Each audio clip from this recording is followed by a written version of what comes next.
Good morning. I hope that you have plenty of good old coffee to get you started for the day. That maybe you have a bagel or even some eggs. And I mean, bacon's kind of nice. I'm not too big on eating pork, but uh, bacon, I can get behind bacon. Bacon's delicious. Um, okay, so today we're going to talk about like co-signing and credit scores and stuff like that. So a lot of times, people don't really know much about credit, right? Okay, so what is credit? Credit is a way to really kind of evaluate your ability to pay something back, like in a general sense. Like I'm just giving a rundown. I've not looked at any definitions or anything. This is just I'm given how I see credit and my experience with credit. Currently, I work in the mortgage industry, so I work with credit every single day. So let me kind of give you my overview. Like at the age of 22, I had like a 770 credit score and stuff starting out from nothing. So basically, a good thing to do is if you're just starting out to go get credit, to get a secured credit card, use that secured credit card, pay it off, and usually it takes about a year before you build up enough credit to really get your own credit cards. I like to look for good old credit card offers. Um, uh, so whenever I don't know, spend $3,000 and get like $500 for free, that sort of thing, or $500 back, etc., or cash back bonuses, stuff like that.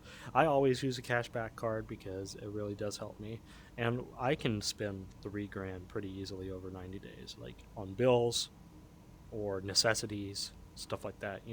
That's and I can pay it back. So that's kind of what you want to kind of look out for, evaluate your finances, and make sure that you can pay it off, and that you're not going to dig yourself into a hole.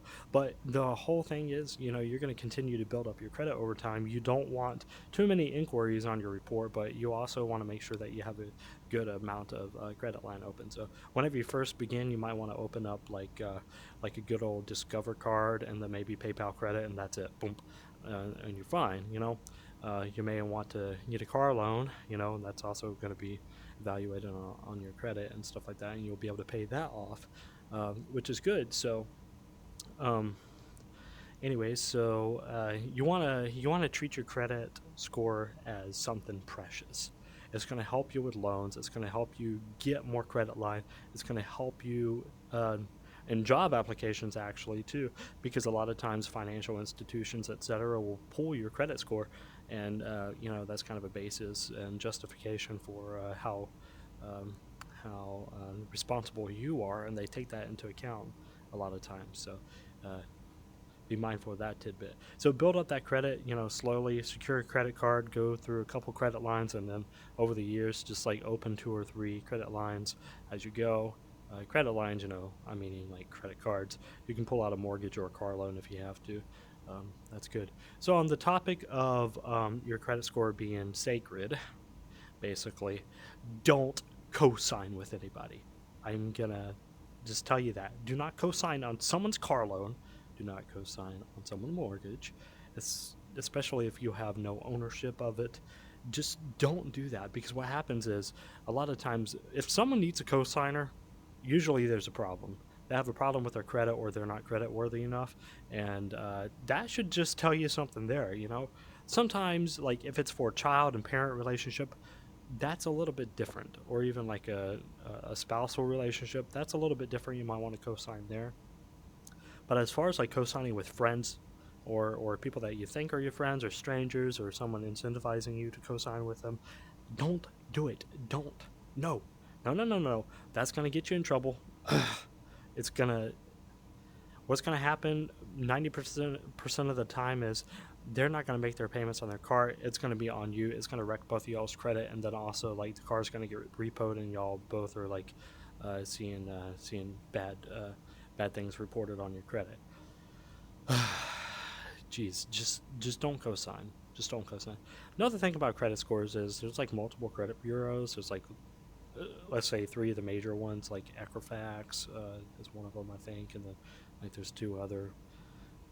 I'm sorry, I don't remember what they are right off the bat, but they get put into like a merge, like a tri-merge, and like it's all showed up on your credit report. And that's kind of how a lot of lenders will evaluate like your credit based off an average.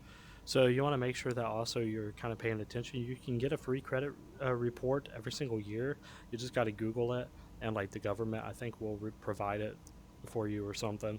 And you can take a look at your credit and keep an eye on it, because you want to make sure that no one's doing identity theft or anything else, and like using your name to open up credit lines, and ultimately wrecking your credit there. So keep an eye out on it if you can. A lot of times you can get like free, like generic credit, like soft pulls that won't impact your credit score.